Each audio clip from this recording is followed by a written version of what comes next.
Bueno, vamos a analizar la situación mexicana, las grandes líneas, ¿no?, del presidente Obrador para dibujar su gobierno. Vamos a tomar contacto a esta hora con quien fuera embajador, ¿no?, en México, don Luis Mayra. Don Luis, ¿qué tal? ¿Cómo le va? Muy buenos días. Buenos días. Bueno, primero conocer su opinión de estos primeros 100 días de gobierno de AMLO. Bueno, yo creo que están dentro de lo esperable porque López Obrador llegó al poder con una votación abrumadora que nadie esperaba, mayoría absoluta en primera vuelta, en un país donde siempre hubo dos grandes partidos que esta vez fueron desplazados, pero llegó sobre la base del rechazo de los mexicanos a dos rasgos que eran dramáticos para ellos, la corrupción y la inseguridad. Y López Obrador representa una posibilidad que está por verse en su aplicación práctica de superar esos dos grandes dramas que México tiene. Entonces, los primeros 100 días, él ha hecho cosas en esa dirección, es un hombre de acción. Ustedes recordaban las reuniones mañaneras que hace a las 7 de la mañana con todos los periodistas, todos los días, mantiene un contacto con la opinión pública, entonces tiene una aprobación interesante el primer 100 días. Sí, claro, la llamada mañanera, que es pero un imperdible para la prensa política. A las 7:15, todos los días, de lunes a viernes, aparece el presidente, no está escoltado por ninguno de sus ministros, solamente cuando trata temas muy específicos, pero en general está solo. Y en la primera fila hay algunos funcionarios públicos y hacia atrás está el resto de la prensa y responde preguntas, prácticamente todas las preguntas. La verdad que es un estilo al cual muchos gobiernos latinoamericanos no nos tienen acostumbrados y que la verdad uno como periodista, pues yo estuve allá hace muy poquito, es muy agradable seguirlo porque ¿qué más quisiera uno, no? Imagínate al presidente todos los días, mucho tiempo, pudiendo entrevistarlo y hacerle las preguntas que la opinión pública quiere saber, ¿no? Es un ejercicio de vínculo con la opinión pública muy interesante. Me gustaría preguntarle por... y eso lo aplicó... Sí. Perdón, dime, eso lo aplicó él cuando era jefe de gobierno de la ciudad y fue parte de su prestigio la comunicación directa con la prensa y con la gente. Exactamente, de poder ir cultivando ahí una cercanía. Me gustaría preguntarle por la situación interna de México. Luego vamos a ir a su realidad a nivel latinoamericano, pero ¿en qué está hoy día la lucha contra el narcotráfico? ¿Es posible que la Guardia Nacional, que es un sistema de seguridad alternativo y paralelo a la seguridad formal, funcione, que es la idea de Andrés Manuel López Obrador? Por otro lado, la recuperación, ¿no?, de los déficits de Pemex a través del combate al huachicoleo y también ordenar las cuentas fiscales que desde el punto de vista macro estaban con algunos problemas, ¿no?, desde el gobierno de Peña Nieto. Bueno, yo creo que él en estos 100 días puso todos los temas que son los que usted señala sobre la agenda. A eso corresponden los grandes compromisos que él tomó durante la campaña. Y conociendo la personalidad de López Obrador, que es esencialmente un político persistente, no tenga ninguna duda que en el curso de los próximos 6 años, que es lo que dura el mandato mexicano, muy largo para estas alturas, quedan pocos gobiernos con ese plazo en América Latina, 6 años, él va a mantener una consistente insistencia y la vuelta a estos temas va a ser el rasgo principal de su gestión. Ya están todos los que usted señala sobre la mesa y ahora vamos a ver cómo se cumple. Don Luis, ¿qué izquierda representa Andrés Manuel López Obrador? ¿Quién es en la izquierda? ¿Con quién uno lo puede relacionar? ¿Es una izquierda renovada? ¿Es una izquierda que mira con nostalgia a los hermanos Castro? ¿Es una izquierda que le da la espalda a la revolución bolivariana? ¿Es una izquierda que recuerda con algo de melancolía lo que fue Lula en sus primeros años en el Partido de los Trabajadores? ¿Es una izquierda que también coquetea con el mercado? ¿Qué tipo de izquierda es la que ofrece Andrés Manuel López Obrador? Mire, su pregunta es fundamental para entender el gobierno mexicano y a López Obrador. López Obrador fue originalmente un político del PRI, del Partido Revolucionario Institucional, que hoy está muy disminuido, pero que gobernó 71 años seguidos en México. Y en su interior, porque era un partido muy amplio, surgió una corriente muy ligada al general Lázaro Cárdenas, que fue el presidente más progresista, Exacto, que hizo la reforma agraria y nacionalizó el petróleo, que se llamó el nacionalismo revolucionario.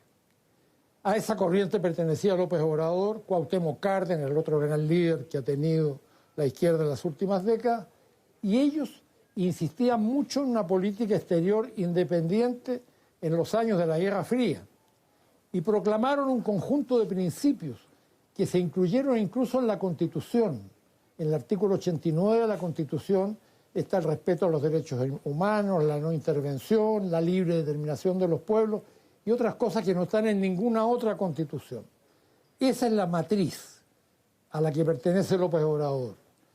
Un sector progresista, llamémoslo así, más a la izquierda, pero dentro de lo que fue el partido oficial, el PRI, en esos largos años, 71 años de preeminencia. Y mantienen en lo fundamental ahora como un partido separado, y López Obrador ha fundado por otras diferencias este nuevo partido Morena. Movimiento de Regeneración Nacional. Ese partido se funda en el artículo 89 de la Constitución, que proclama estos valores de la política exterior, Luis. Y es la tradición mexicana de tener una política algo diferenciada de Estados Unidos. Sí, bueno, ahí uno podría... No es de izquierda tradicional. Podría hablar de una izquierda tradicional que podría tocar la frontera de la socialdemocracia, pero que en algunos temas sociales gira más hacia una izquierda claro, pero un poquito más. En el fondo es una mezcla muy distinta de todo lo que conocemos. No es ni el modelo cubano, ni un modelo socialdemócrata europeo. Es un fenómeno nacionalista mexicano y hay que entenderlo y seguirlo de esa manera. En ese contexto. Y dentro de eso, el eje de su programa es esta cuarta transformación o cuarta revolución, porque él habla del proceso de independencia, luego de la emancipación, luego de los movimientos contra Porfirio Díaz, y dice, nosotros estamos ahora en una cuarta etapa. Y yo voy a pasar a la historia, de alguna u otra manera. También hay algo mesiánico, déjeme decirle, don Luis, en la posición de Manuel López Obrador, ¿no? Él quiere quedarse con un lugar en la historia como el gestor de una cuarta transformación para México. ¿En qué consiste esa cuarta transformación? Bueno, yo creo primero que es una gran habilidad comunicacional el haber construido este concepto de la cuarta transformación, porque usted tiene primero la independencia, después tiene la reforma con Juárez, la reforma liberal que estabiliza el país, y con la Constitución de 1857 organiza México. Después tiene la Revolución Mexicana en 1910. Y estos años finales, algo oscuros, complejos, de lucha contra el narcotráfico, la corrupción, imponen un cuarto gran momento épico. Y él llama a ese momento épico que quiere encabezar, y ese es el sentido de su mensaje, la cuarta transformación. Si la hace, va a pasar a la historia como una figura mayor en la historia mexicana. Si no, quedará como un personaje que tuvo un enorme desafío, pero que no lo pudo cumplir. Y todos tenemos la esperanza que le vaya bien, porque es indispensable para México salir de la situación actual. Siendo México una de las tres economías más importantes de América Latina, junto con Argentina y Brasil, además por la posición geopolítica que tiene cerca de Estados Unidos y la cantidad de población, ¿por qué hasta ahora, no sé qué es lo que va a pasar dentro de un tiempo más, pero su voz a nivel internacional, a través de la Cancillería, se ha escuchado de una manera muy, muy silenciosa? La verdad es que muchos creían que iba a jugar un papel mucho más robusto en la crisis venezolana, que tenía mucho que decir a partir de la crisis migratoria en Centroamérica y que incluso iba a establecer un diálogo más directo con Washington a partir de la crisis por el muro. Pero no ha sido así. La verdad es que Andrés Manuel López Obrador se ha mantenido mucho más silencioso y mucho más cauto a nivel internacional de lo que cualquiera de nosotros pudiese haber pensado. ¿Cuál es su mirada respecto de eso? Mire, yo creo que México fue uno, si no el más influyente de los países de América Latina en el plano internacional en las primeras 8 décadas del siglo pasado. Ha perdido interés para la gente e importancia en los años recientes por su crisis. pero fue un país internacionalmente muy importante y muy influyente. López Obrador, sin embargo, no es alguien a quien le interese mucho la política exterior. Lo mostró cuando era jefe de gobierno de la Ciudad de México y lo ha mostrado en la campaña. Él delega en expertos y en colaboradores de esa tarea, pero su agenda principal es la agenda social. Recorrer el país, conversar con la gente, estar en todas partes y hacer un trabajo fatigante, porque López Obrador es un hombre que además de estas conferencias tan temprano, trabaja de 6:30 de la mañana hasta las 9 de la noche. Lo internacional no es central y por eso, más la crisis que México ha tenido en los años recientes, México ha perdido posiciones relativas. A lo mejor las recupera. El canciller Marcelo Ebrard es una gran figura con mucho prestigio internacional y tiene muy buenos colaboradores. La Cancillería mexicana es muy organizada y fuerte. Pueden jugar un papel importante, pero lo internacional definitivamente no es el campo prioritario de actividad de López Obrador, y lo que pasa en Venezuela para él puede ser importante, pero no le va a tomar la mayor parte de su agenda ni de su tiempo. Una última pregunta es cómo se prepara México para dentro de los próximos años no ser un país de tránsito de inmigrantes, sino que ser un país de domicilio, porque eso es lo que está pasando en términos estadísticos, ¿no? Ya se han tomado algunas medidas en las zonas fronterizas, pero todo apunta, digamos, a que la migración se va a detener en México y que los inmigrantes ya no van a intentar realizar esta suerte de aventura heroica de cruzar el muro, la barrera, la reja o lo que sea para poder llegar a Estados Unidos, sino que efectivamente van a buscar una mejor vida en suelo mexicano.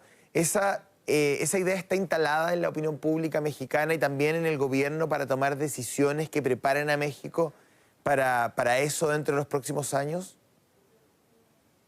Mire, permítame 2 comentarios concretos para contestar su pregunta. Primero, desde el año 2009, México viene reduciendo sustancialmente la cantidad de nacionales mexicanos que buscan pasar a Estados Unidos.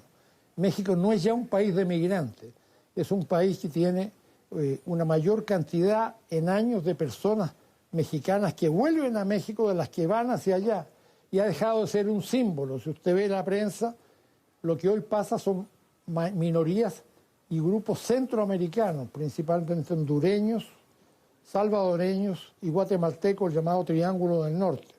Entonces México dejó de ser un exportador. Y segundo, una cosa que es muy importante en el programa de López Obrador es que México debe crear oportunidades de trabajo dentro del país para que nadie que no quiera por su voluntad tenga que dejar México para vivir y sostenerse en otra parte. Y ese es un punto que le conviene al presidente Trump, por decir algo, y explica por qué no hay ningún conflicto entre las posturas del presidente Trump y las posturas del presidente López Obrador en la relación bilateral.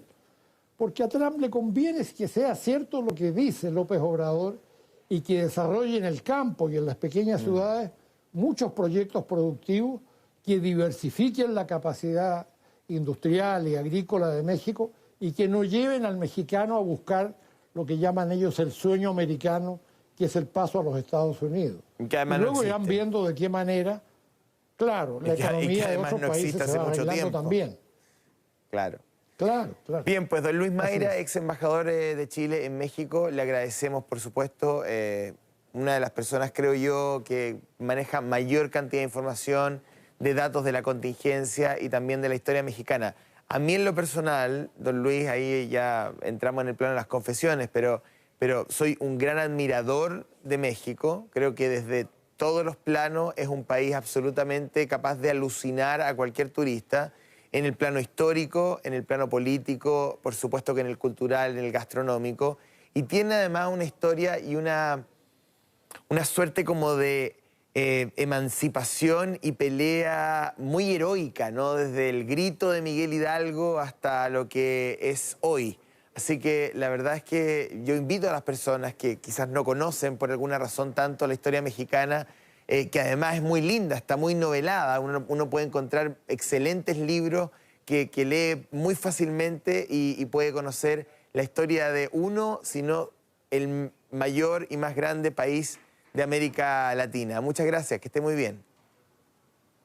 Gracias a usted, hasta luego. Chao.